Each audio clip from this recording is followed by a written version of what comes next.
세상의 모든 지식 언더스탠딩. 네. 자, 언더스탠딩을 시작하겠습니다. 네. 금요일 저녁이라서 오늘도 아주 흥미로운 이야기. 생각해보면 예. 오늘은 이제 공룡에 대한 이야기를 우리나라 최고의 공룡 전문가로부터 들을 겁니다. 네.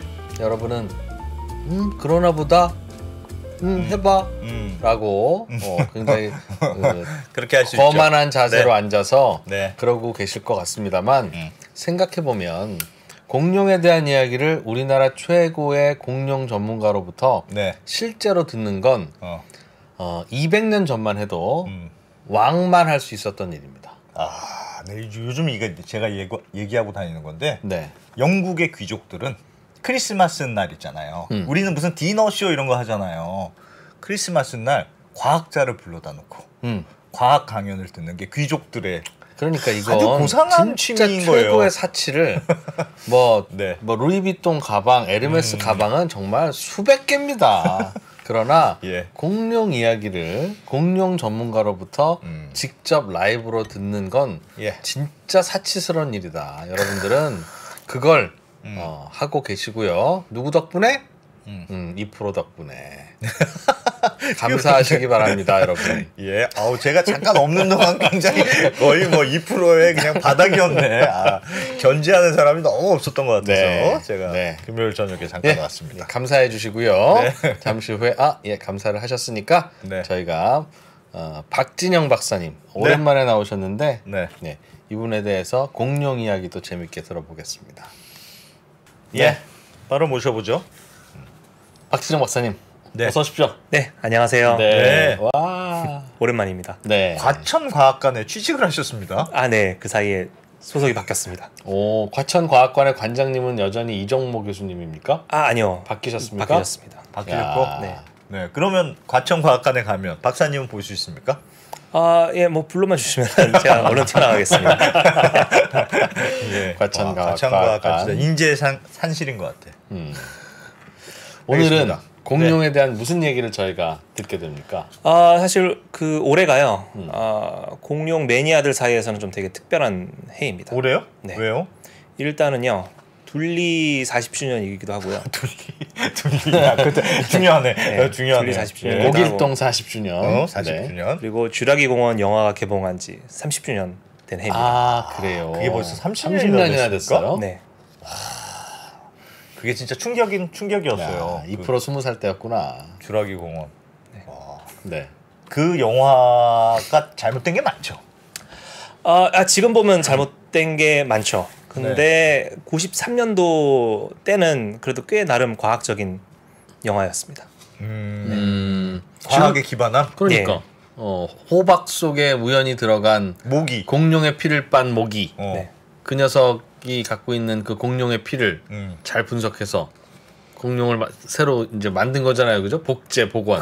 크론. 네, 그죠. 네. 그러니까는 호박 안에 갇힌 모기 뱃속에 들어가 있는 공룡의 피를 뽑아서 DNA를 뽑은 다음에요. 부족한 부분을 그거를 또 개구리 DNA로 채워서 복제를 하는 걸로 나오죠. 아니 그 말은 될 것 같아요.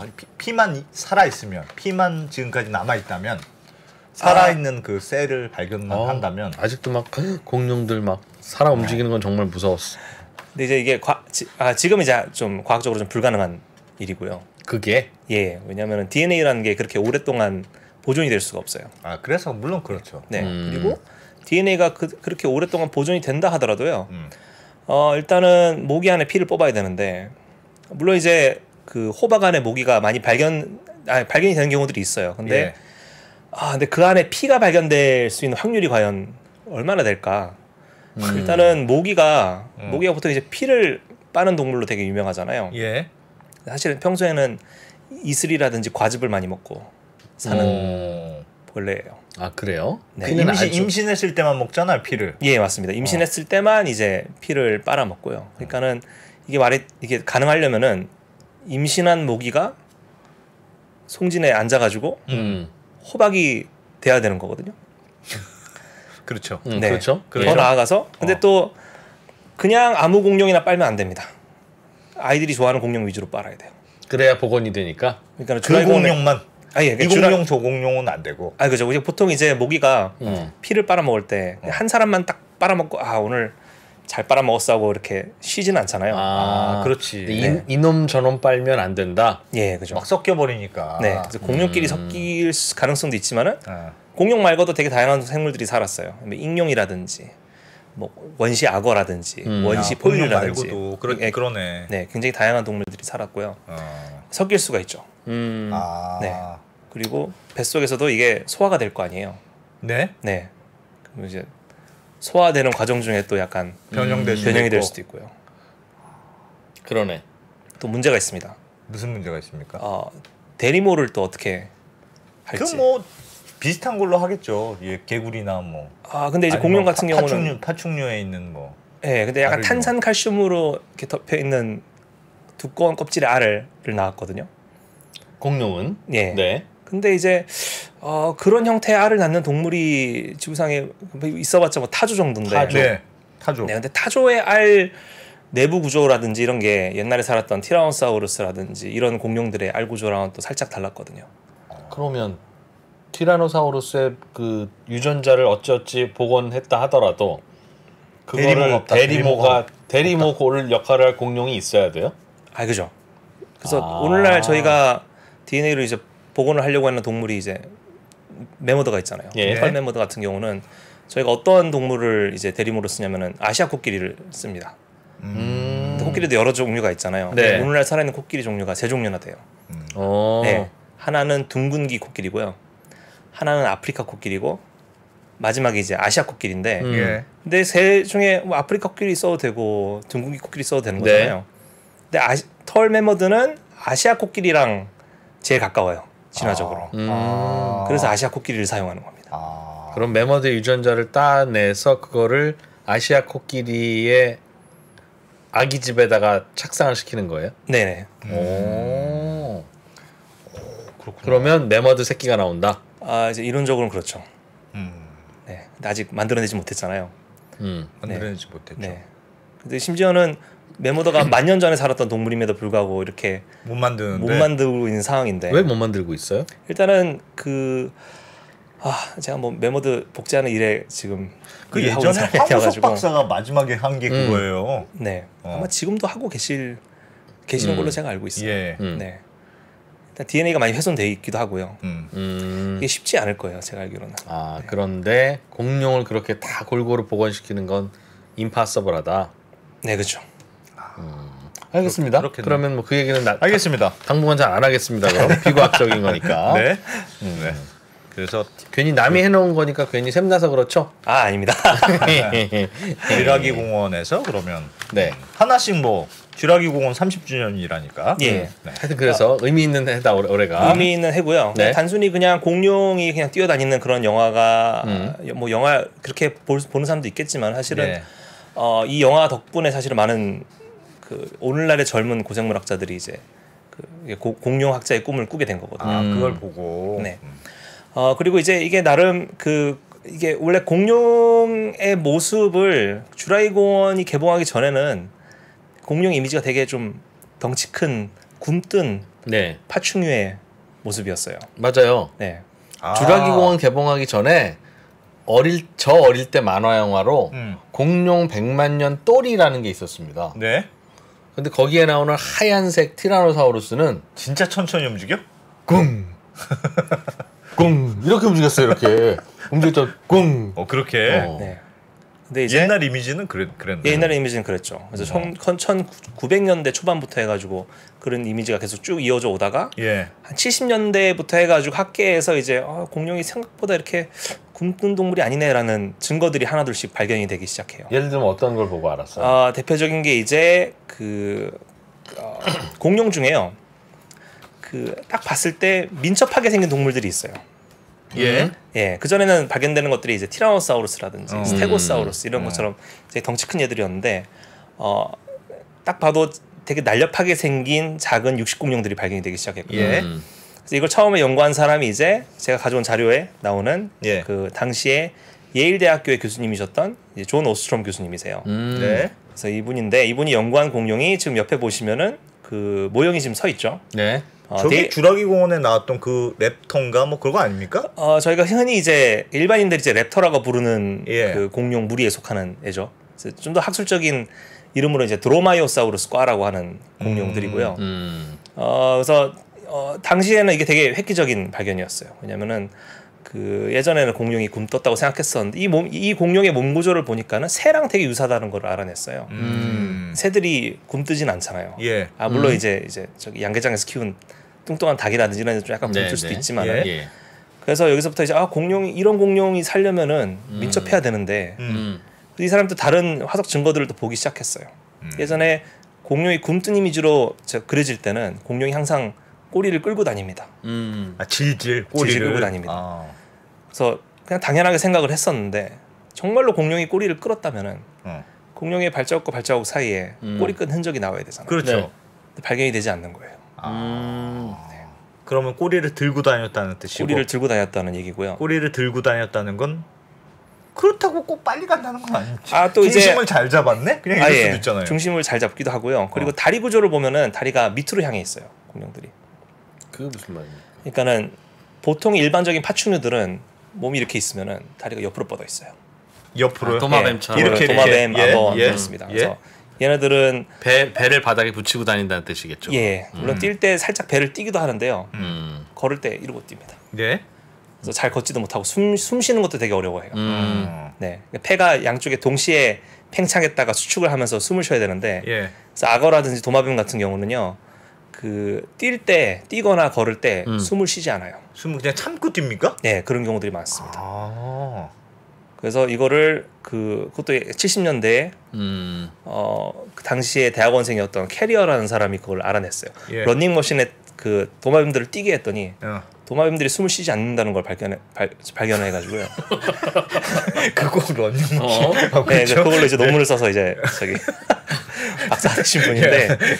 근데 이제 다리가 공룡은요 몸통이 있으면은 다리가 옆으로 뻗어 있지 않고요 밑으로 뻗어 있어요. 네. 네. 되게 중요한 겁니다. 왜냐면은 다리가 밑으로 뻗어 있으면요 움직일 때 걸을 때 몸을 이렇게 뒤틀 필요가 없죠. 사람처럼요. 그러면은 걸으면서 효과적으로 숨을 쉴 수가 있어요. 옆으로 하지 않고 네. 옆으로 하면 몸을 뒤틀려서 움직여야 숨을 못 되니까. 쉬어요? 네, 숨을 이렇게 움직여야 돼요.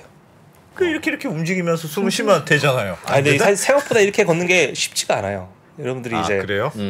이 자세에서 네 발로 네. 걷는다고 생각하시면 네. 이해하겠습니다. 받아들이죠. 예. 네. 그래서 도마뱀이라든지 특히 이제 도마뱀 같은 거 잡을 때 예. 처음에 달릴 때 되게 빠르잖아요. 네. 그냥 잡겠다 생각하지 마시고 천천히 따라당기면은 지 혼자 막 뛰다가 숨을 못 쉬어가지고 서요. 그때 잡으면 됩니다. 와. 진짜 도마뱀 불쌍하다. 불쌍하다.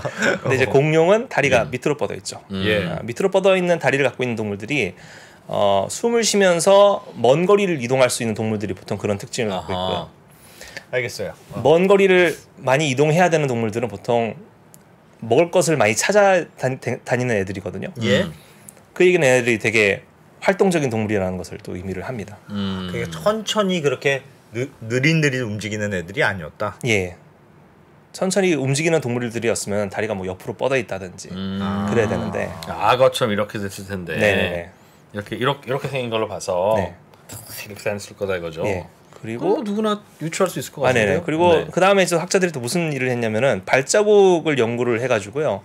공룡이 생각보다 빨리 뛸 수 있다는 걸 알아냈어요. 뛴다. 네. 그래서 이거를 어떻게 알아내냐면은 다양한 오늘날 살아있는 동물들의 이 뛸 때 그 발과 발 사이의 거리라든지 이런 것들을 다 측정을 해가지고요. 식을 만들었어요. 요 정도면 뛴 발자국인지 걸은 발자국인지 예, 알 수 있습니다. 걷는지 그러니까 걷는지 빨리 걷는지 빨리 뛰었는지를 이 공식을 통해서 알 수가 있어요. 그래서 했더니 공룡들이 뛰어다니는 거예요. 그러면서 이제 공룡의 이미지가 슬슬 바뀌게 됩니다. 네. 느릿느릿이 아니고 뛸 수 있는 애들이었다. 티라노사우루스 좀 큰 녀석도. 예. 그래서 당시에 이게 이 학자들이 이런 증거들을 쫙 제시하고는 공룡을 연구하는 모든 학자들이 다 와 좋은 아이디어다 받아들이자 이러진 않았어요. 물론 이제 반박하시는 분들도 계셨죠. 얘네는 파충류인데 파충류는 당연히 굶뜬 동물이라는 약간 고정관념이 좀 있어가지고요. 오늘날 살아있는 파충류들이 다 생각보다 굶뜨잖아요. 네. 네. 그래서 그랬었는데 받아들여지는데 약간 시간이 걸리긴 했었어요. 그래서 결국에는 근데 나중에는 너무나 많은 증거들이 발견이 돼가지고요. 지금은 사실은 공룡이 되게 활발한 동물이라는 거를 의심하는 공룡학자는 없습니다. 네. 그러면 그게 주라기 공원이 그 시발점이 됐습니까? 거기 막 뛰어다니고 난리잖아요. 그러니까 학계에서 이것들이 나오고 이거를 처음으로 이제 그 비디오에 보여준 게 주라기 공원이에요. 그렇구나. 네. 네. 그래서 되게 중요하다고 저는 생각을 하고. 근데 네. 이거는 되게 황당한 질문인데 그러면 공룡은 티라노사우루스 같은 공룡은 일종의 직립보행을 한 셈이잖아요. 예. 손은 앞손은 진짜 작고 이거는 네. 사람처럼 뭐 잡을 때만 썼을 거고 발로만 걸어 다니는 거잖아요. 네. 근데 사람이 머리가 좋은 이유는 직립보행이 가능해서 그렇다면서요. 왜냐하면 네 발로 걸으면 뇌가 무거우면 안 되는데 서 있으면 뇌가 무거워도 다리로 받쳐줄 수 있어서 그래서 뇌가 발달한 계기가 됐다 인간이. 뭐 근데 왜 공룡은 두 발로 걸어 다녔는데 네. 왜 머리가 안 좋았을까? 공룡이 이제 네. 그 물론 오늘날 살아있는 동물들과 비교하면은 네. 그렇게 영리한 편은 아니에요. 근데 예. 공룡들이 살았던 시대에 다른 동물들과 비교하면은 영리한 편이었습니다. 공룡이 그래요? 네. 뭘 보고 알았어요 그걸? 그러니까는 이건 뇌 연구를 통해서 알아냈어요. 예. 그래서 뇌는 사실 말랑말랑한 기관이잖아요. 예. 어떻게 연구할 수 있느냐 궁금해하시는 분들이 있을 텐데 응. 뇌를 감싸는 뼈가 있어요. 뇌함이라고 부르는데 예. 그거를 CT 촬영을 하면은 뇌를 감싸고 있는 그 공간이 나옵니다. 뇌가 있었던 공간이 뇌가 나와요. 얼마나 컸는지는 알 수 있다. 예, 컸는 것뿐만 아니라 뇌의 형태도 복원할 수가 있어요. 예. 그러니까 그 비어 있는 공간이 뇌 모양과 거의 유사하거든요. 네. 그러면 이제 그걸 가지고 되게 다양한 것들을 알아낼 수 있습니다. 일단 크기 같은 경우도 이제 이걸 통해 가지고 얘네들이 얼마만큼의 그런 영리했는지, 그 다음에 후각이 얼마나 발달했는지, 시각이 얼마나 발달했는지 이런 것들을 다 추정할 수 있게 됐어요. 예. 그래서 했더니 티라노사우루스 같은 경우는 후각을 담당하는 부위가 맨 앞에 있어요. 후각망울이라고 하는데 이게 바나나만 합니다. 바나나만 하다고요? 예, 바나나만 합니다. 이게 그래서 바나나만한 게 그렇게 큰 건가라고 생각할 수가 있는데 네. 사람의 후각망울은 땅콩만 해요. 크면 성능이 좋은 겁니까? 예, 그죠. 오.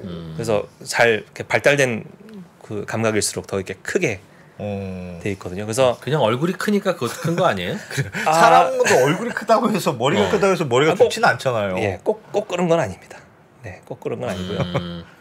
그러니까 티라노처럼 얼굴이 커도 후각이 발달하지 않으면 그 후각 뭐요? 후각망울. 후각망울이 그냥 사람처럼 땅콩만할 수도 있는데 예, 작을 수가 있죠. 이 녀석은 바나나만한 걸로 봐서 후각이 매우 발달했을 것이다. 매우 발달했다는 것도 알아냈고요. 그리고 이제 나머지 그 뇌 전반적인 크기가 약간 볼링핀만 합니다. 그래서 당시에 네. 살았던 동물 중에서는 가장 큰 뇌를 갖고 있었어요. 아, 볼링핀. 네.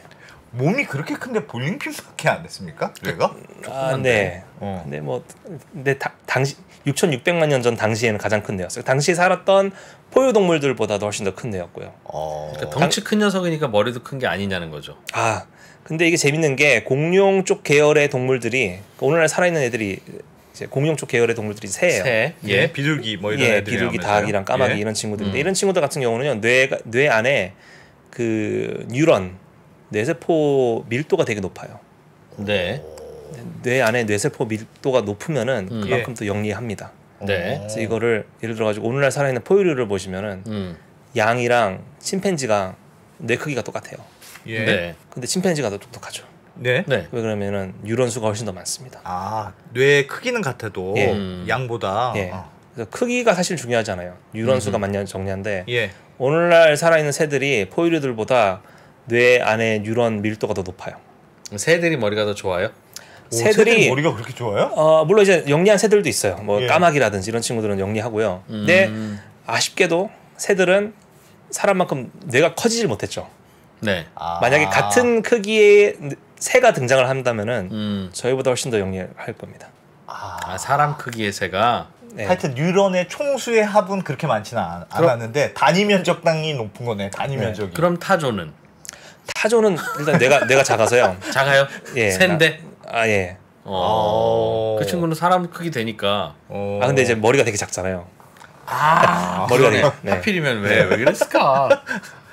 그러면 티라노는 그 뉴런이 많았어요? 이게 아직 확실하진 않은데요. 만약에 예. 새만큼 뉴런이 많았다면은 꽤 영리한 동물이었을 거로 좀 보고 있어요. 이렇게 공룡에서 나중에 후손이 새니까 네. 까마귀, 비둘기 이런 애들인데 걔네들은 뉴런이 많았던 걸로 봐서 네. 많았을 것으로 추정된다. 많았을 것으로 보시는 분도 계시고요. 아니다. 그냥 뭐 악어랑 비슷했을 것이다라고 주장하시는 분도 계시고요. 사실 왠지 똑똑했을 것 같은 느낌은 들어요. 같은 머리 크기라면 조류가 포유류보다 똑똑하다. 예. 오, 같은 머리 그럼 진짜 크기라면. 되게 네. 신기하네. 까마귀가 크게 진화 안 하기를 바랄 뿐입니다. 진화하면 막 그 사람을 이길 수 있습니까? 충분히 이길 수 있을 거라고 생각합니다. 와. 그런데 공룡은 근데 공룡은 이제 아직 모릅니다. 근데 모르는데 새인데 볼링핀 정도의 크기였다면 이 자식 머리 좋았겠다. 꽤 좋았을 겁니다. 오, 그래요. 네. 냄새 잘 맡고 머리 좋고. 알겠습니다. 네. 티라노사우루스가 예. 그래서 티라노사우루스 얘기가 나왔기 때문에 네. 티라노사우루스 얘기를 좀 더 할게요. 예. 영화의 사실은 가장 큰 스타라고 저는 생각을 합니다. 그렇습니다. 예, 티라노사우루스가 제가 정말 어렸을 때 그 영화를 봤는데요. 원래 이 영화를 보기 전에는 공룡이 정말 좋았다가요. 네. 이 영화를 보고 난 후에는 한동안 공룡이 좀 무서웠어요. 티라노 그렇죠. 걸 본 다음에요? 예, 주라기 공원을 본 다음부터는 막 벨로시랩터가 공격하고 네. 막 그 티라노 그 전에는 공룡이 저를 잡아먹을 거라고는 생각을 전혀 할 수가 이게 하질 않아서 가지고요. 그래서 한동안 공룡이 별로 안 좋아했습니다. 네, 어린 마음에. 어린 마음에요. 예. 부엌도 혼자 이렇게 못 들어갔어요. 벨로키랍터가 튀어나올까봐. 예. 네. 그래서 저기 방금 제가 그 티라노사우루스 뇌 얘기했잖아요. 예. 그 저기 복원한 뇌를 제가 보여드릴게요. 네. 가져온 슬라이드를 보면요, 뇌가 이렇게 생겼어요. 아, 진짜 볼링핀처럼 생겼네요. 네. 그래서 약간 네, 돼지같이 아이고. 생기기도 하고. 여기 요 앞부분 여기 아이고 씨. 아 여기가 후광망울인데 예. 그거요. 그다음에 시신경에 해당되는 부위가 여기인데 두께가 되게 두꺼워요. 그래서 시력이 되게 발달했다는 것도 알 수 있고요. 냄새도 잘 맡고 냄새도 눈도 좀 좋고. 눈도 좋고요. 그리고 그래서 빠르고 머리도 좋고 사냥 진짜 잘했겠는데? 사냥 되게 잘했을 걸로 네. 보는데요. 그래도 사냥을 좀 많이 실패하긴 했을 거예요. 왜냐면은 아무리 너무 커서. 사냥 기술이 아무리 뛰어나도요. 사실은 도망치는 초식 동물을 잡는다는 게 되게 쉬운 일이 아니거든요. 그러니까는 잘 잡으려면요, 이 초식 동물이 예를 들어 가지고 어느 방향으로 도망치는지를 예측을 할 줄 알아야 돼요. 그럼요. 예. 근데 그게 되게 힘든 일이에요. 그래서 술래잡기를 할 때도 그 저기 상대방을 쫓아서 잡는 게 되게 힘든 일이잖아요. 예. 네. 그래서 이게 되게 힘든 일이다 보니까는 육식 동물들이 보통 뇌가 많이 발달이 돼 있어요. 다음 이 상대방의 다음 행동을 동작을 유추해야 되니까. 유추해야 되기 때문에 그래서 육식 동물들이 많이 영리한 편이고요.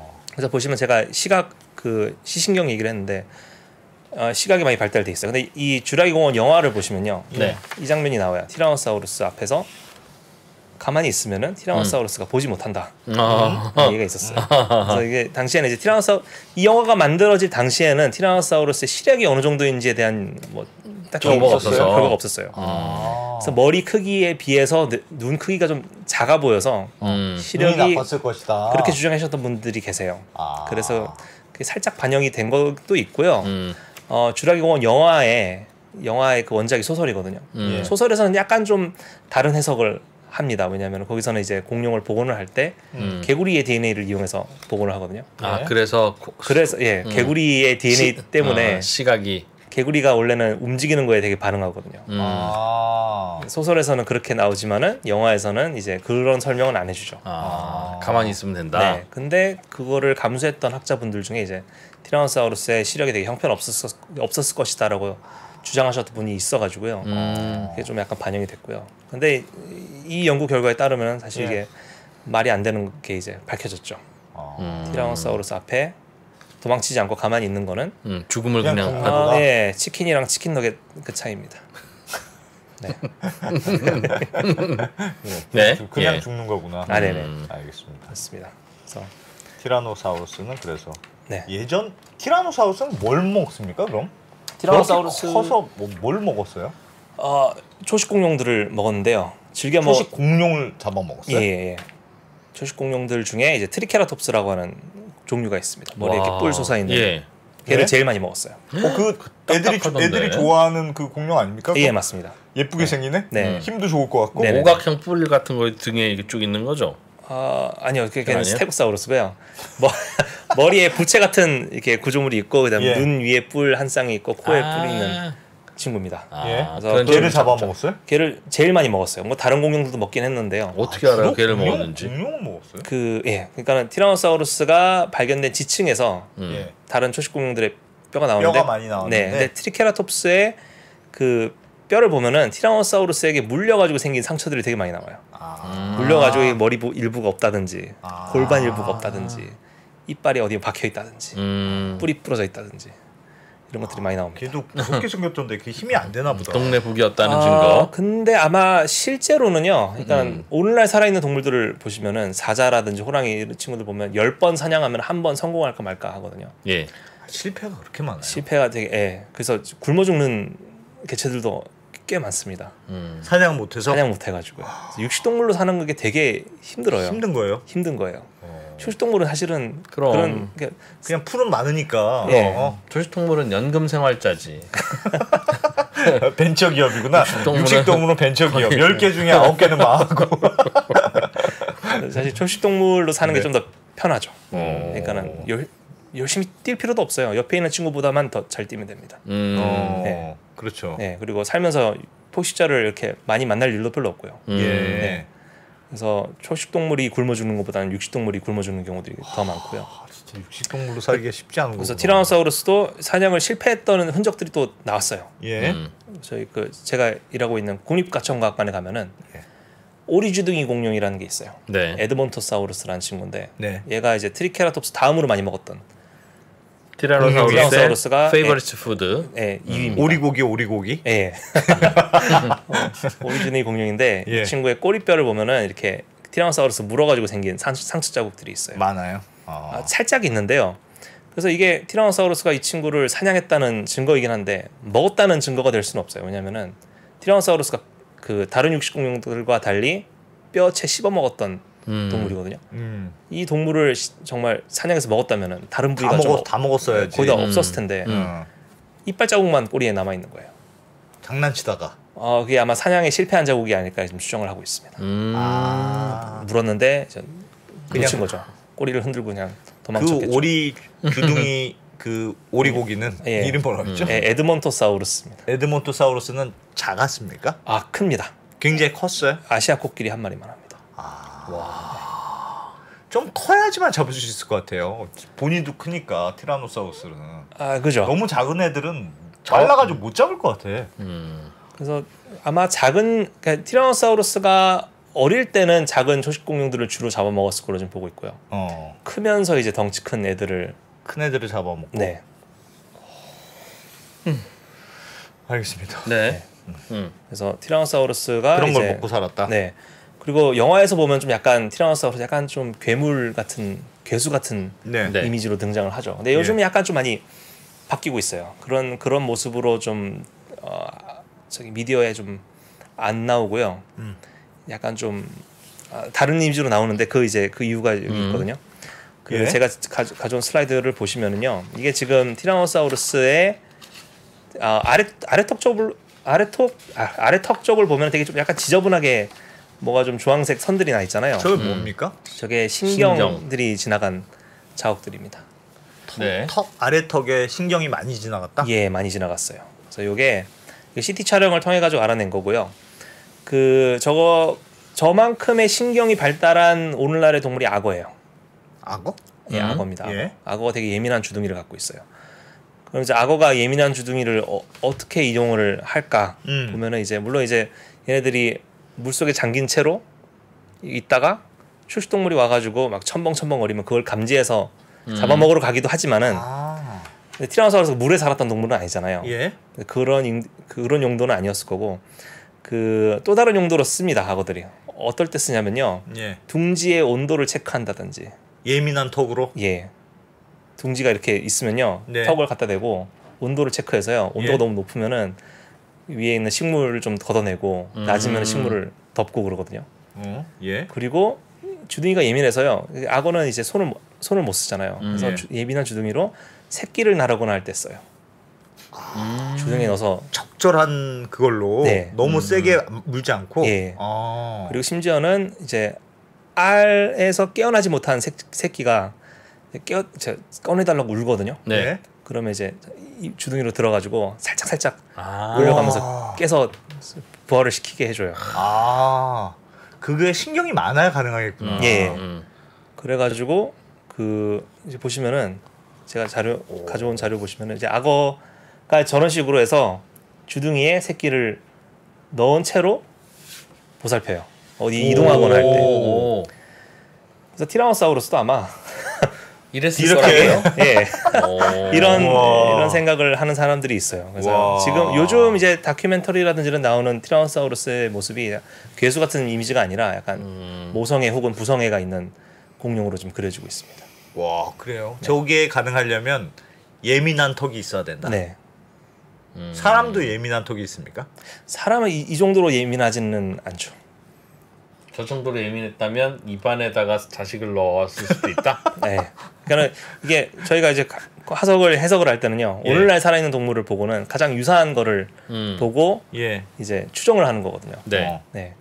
그래서 이만큼의 예민한 주둥이를 갖고 있는 동물이 오늘날 악어밖에 없어요.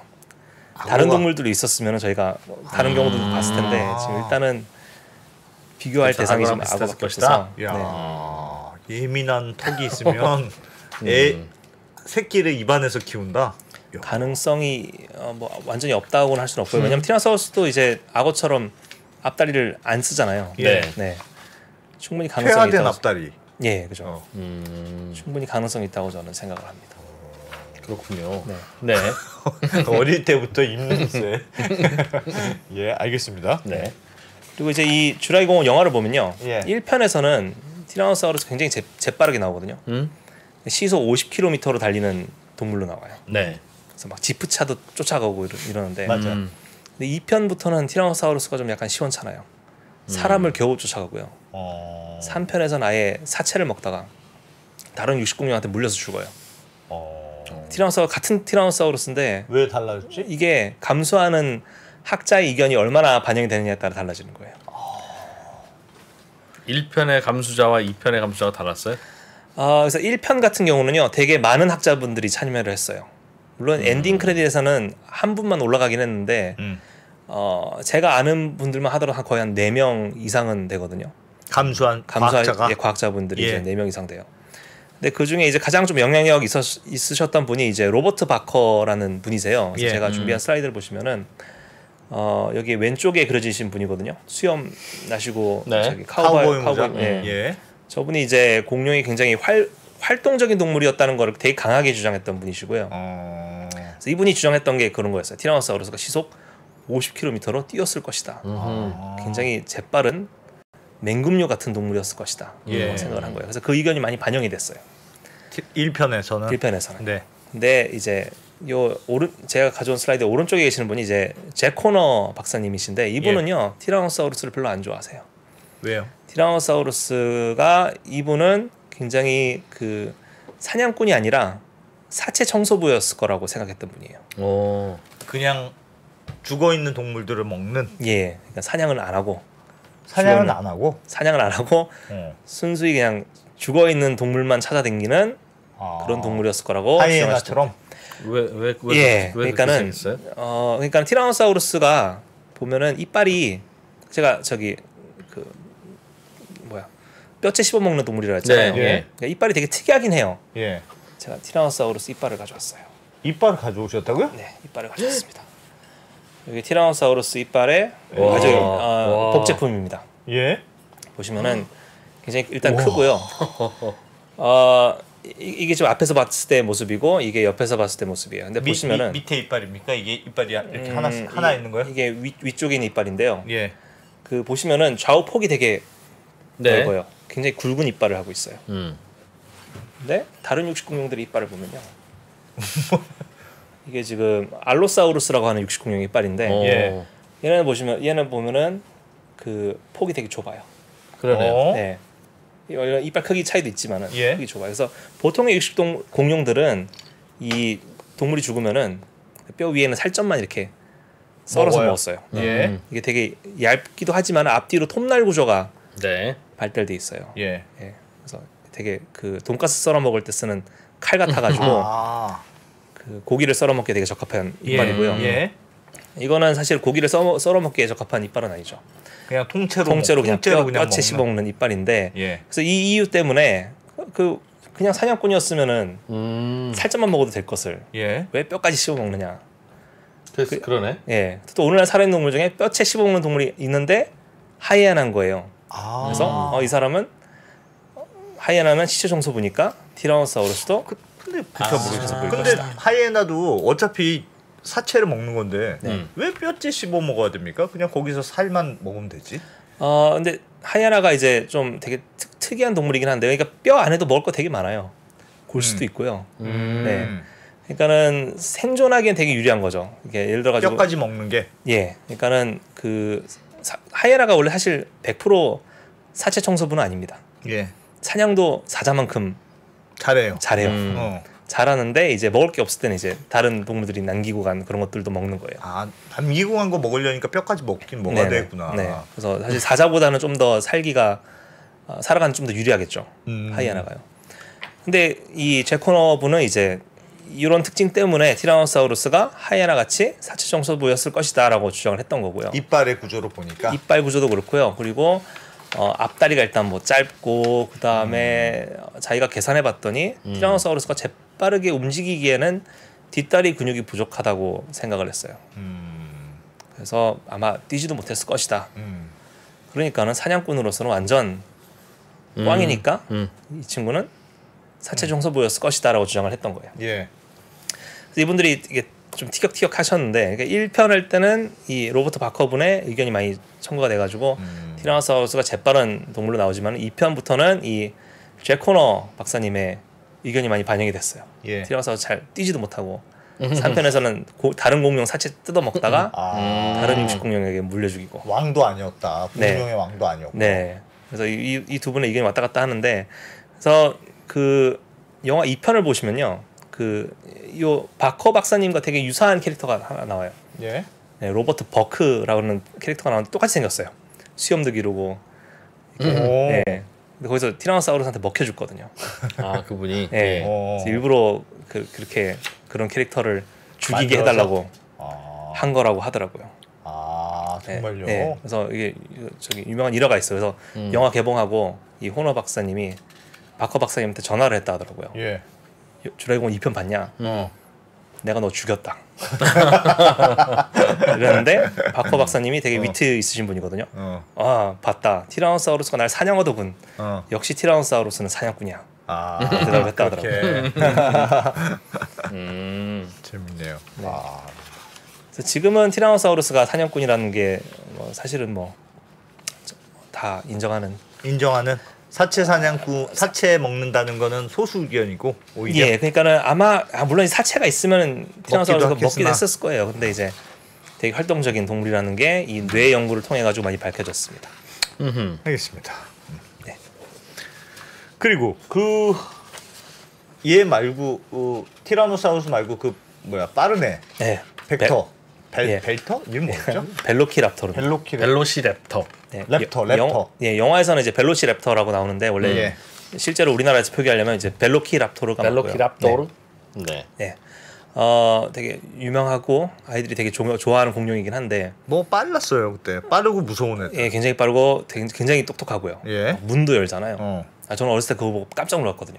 문도 열고 막 이렇게 똑똑해도 되는 건가? 공룡하면 이렇게 똑똑할 거라고 생각 못했는데 예. 나중에 친구들이랑 이런 얘기도 했었어요. 나중에 벨로키랍토르가 3편쯤 되면은 차도 모는 거 아니냐?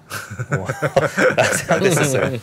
그래서 아무튼 이 벨로키랍토르가 영화에서는 제가 준비한 슬라이드처럼 이런 식으로 등장을 합니다. 온몸에 이제 비늘로 덮여 있는 약간 도마뱀 같은 모습을 하고 있고요. 블루라고 막 그랬죠. 예. 근데 사실 실제 벨로키랍토르는 이렇게 생기지 않았습니다. 왜요? 그래요? 예. 영화에서는 사람만한 크기로 나오잖아요. 예. 일단은 외형이 되게 달라요. 온몸이 깃털로 덮여 너무 많이 있었습니다. 다른데요? 이거는? 네. 깃털의 흔적들이 되게 그때도 있었어요.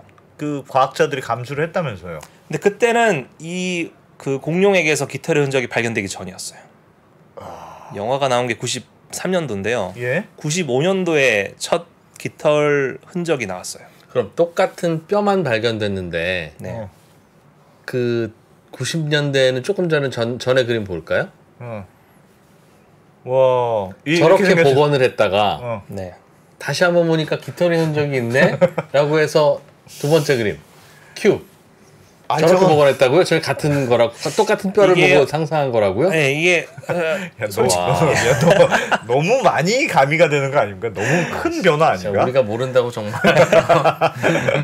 솔직하게 말씀드리면요, 주라기 공원에 나오는 그 벨로키랍토르라는 동물은 실제 벨로키랍토르는 아니에요. 왜냐면요, 이제 아까 제가 맨 처음에 소개했던 데이노니쿠스라는 공룡이 있었잖아요. 예. 존 오스트롬 교수님이 보고하셨던. 원래는 그 동물이에요. 데이노니쿠스인데 잠깐 80년대에 이 데이노니쿠스라는 공룡이 이 벨로키랍토르라는 공룡으로 잠깐 분류가 된 적이 있어요. 같은 애들이다? 같은 애들이라. 원래는 이제 데이노니쿠스는 북미 대륙에서 살았던 공룡이고요. 벨로키랍토르는 이제 몽골에서 살았던 공룡이에요. 네. 근데 어떤 학자분이 자기가 보기에는 같은 놈이다 라고 생각을 해가지고 미국에서 발견된 데이노니쿠스를 벨로키랍토르로 이름을 바꿔버린 거예요. 예. 그래서 그 영향을 받아서 나온 게 주라기 공원 소설이에요. 예. 거기에는 털의 흔적이 없었던 뼈였나 봐요. 예, 털의 흔적도 없었고요. 그리고 근데 이게 그 북미 대륙에서 나왔던 데이노니쿠스가 이 벨로키랍토르보다 살짝 더 큽니다. 덩치도 더 크고요. 뼈만 보니까 비슷했던 모양이죠. 예. 그리고 그 영화에서 보시면은 거기 등장하는 주인공 그 공룡 박사님이 북미 대륙에서 벨로키랍토르 뼈를 발견하는 장면이 또 나와요. 실제 벨로키랍토르는 몽골 공룡인데. 예. 그리고 이제 벨로키랍토르가 크기도 사실 작아요. 제가 가져온 슬라이드를 보시면은 예. 맹? 작습니다. 거위만 합니다. 거위. 아, 그래요? 되게 작았네요. 네, 많이 작았습니다. 그러면 사람한테 그렇게 위협적인 게 아니었네요. 그래서 제 생각에는요, 벨로키랍토르를 만나면은 그냥 뭐 하고 겁만 줘도 도망쳤을 것 같아요. 그러니까 꿩이나 그런 정도네. 저 정도 느낌인데. 네, 물론 이제 날카로운 발톱을 갖고 있긴 하지만은 공작새 정도. 네, 영화에서는 얘네들이 그 무리 사냥을 하는 모습으로 나오잖아요. 근데 실제 벨로키랍토르가 무리 사냥했다는 증거는 아직 발견되지 않았어요. 그거는 많이 영화적 상상력이다. 많이 양념이 들어간 거구나. 네, 그것도 있고요. 그리고 벨로키랍토르의 화석을 보면요, 다른 벨로키랍토르에게 물려서 생긴 상처들이 가끔 나와요. 사이가 좋지는 않았다는 얘기거든요. 네. 무리로 생활하진 않았을 것 같다. 네, 무리로 생활하진 않았을 거예요. 그리고 무리로 생활하니까 싸울 일이 많지 않았겠어요? 제가 무리로 생활해 보니까 그렇더군요. 따로 살면 싸울 일이 없어요. 같이 무리로 생활하니까 맨날 서로 물어뜯고 그러지. 말 된다. 네, 근데 뭐 사실 근데 무리가 잘 형성이 이제 유지가 되려면은 웬만하면 안 싸우는 게 낫죠. 쉽지 않은데. 그럼 다시 한번 생각해 보십시오, 교수님. 알겠습니다. 네, 그 무리 내에서 싸움 일어나면요, 강한 놈이 그 문제를 일으킨 놈을 쫓아내죠 보통은.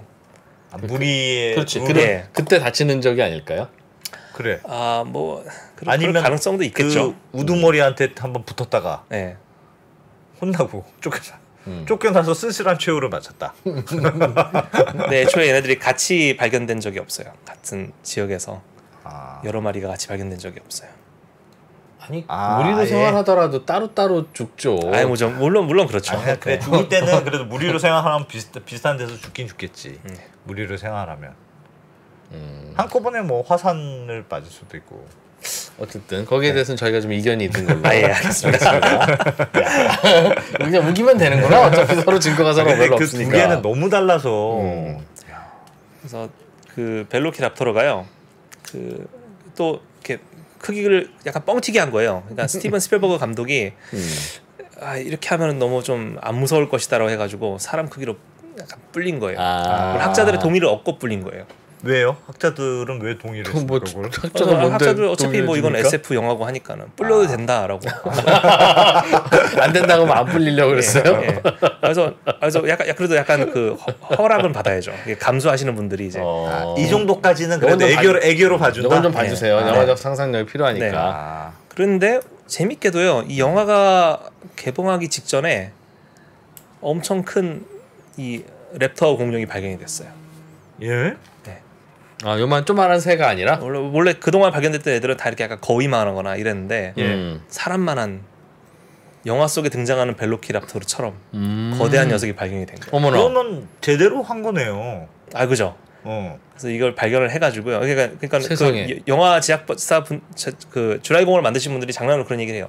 우리가 상상했는데 너네가 발견했다고 그 얘기를 한다고 아니, 합니다. 작은 녀석들도 많고 네. 그럼 큰 녀석도 있다고요? 네, 그러니까 새끼였겠지. 아니요. 아닌가? 그러니까는 다른 종이고요. 네. 근데 얘네는 이제 몸집이 커지게끔 진화를 한 거죠.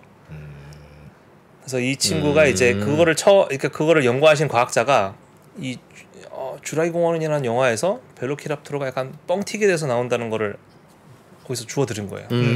그래서 저기 영화 제작사 쪽에 전화를 했다 하더라고요.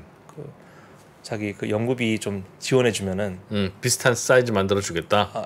아니요. 저기 그 감독의 이름을 항명에 내가 큰 거 발견했다. 네. 내가 진짜로 큰 거 발견했어. 네가 영화 찍은 거 우리가 진짜로 발견했어. 네. 그러니까 그 감독 이름 빌려주면 지원해주면 이름 붙여줄게. 네. 그렇게 스티븐 스필버그로. 예. 그렇게 하자고 이렇게 제안을 했는데 예. 그렇게 안 됐죠. 장사 좀 할 줄 아는 분이네.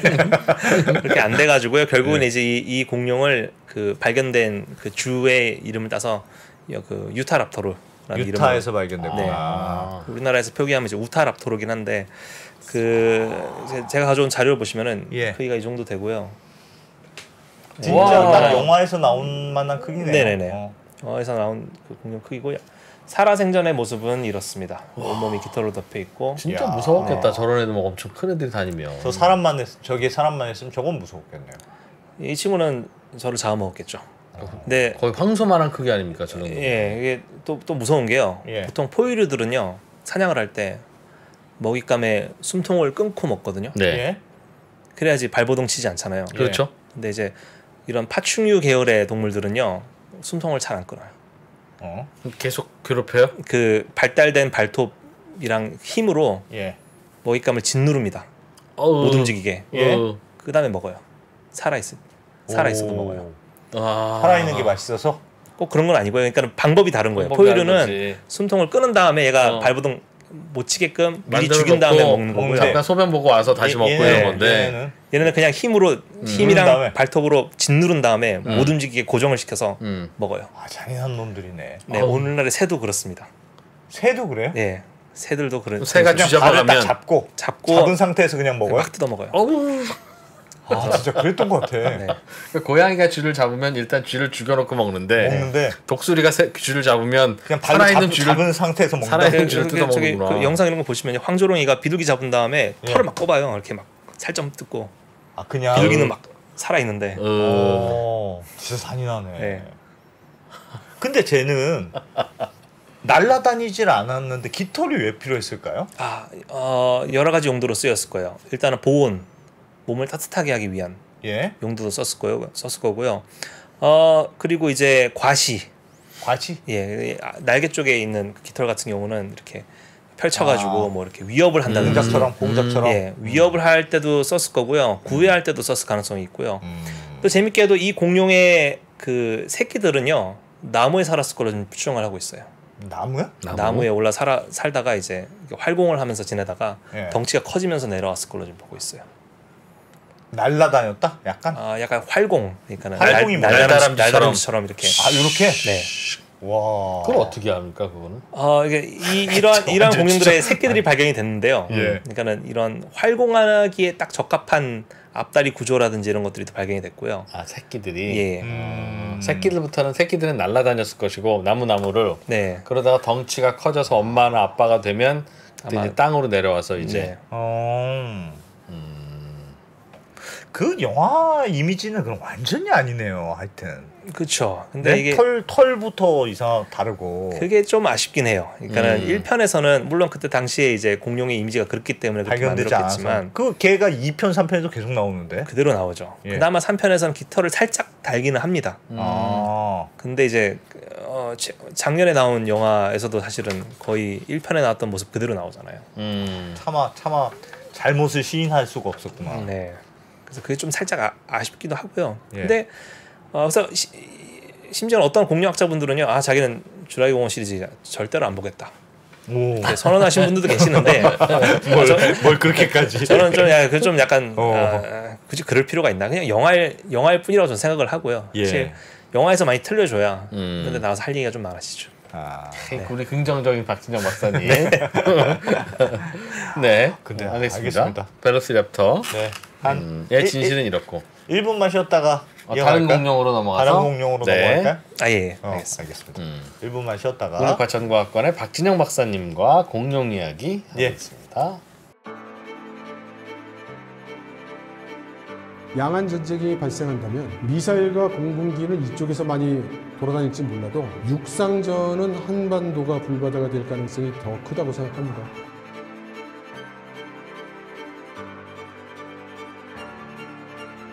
미중 관계를 새로운 시각으로 접근해 큰 인기를 끌었던 이철 박사의 강연 달라진 중국, 달라질 중국의 후속편이 책으로 나왔습니다.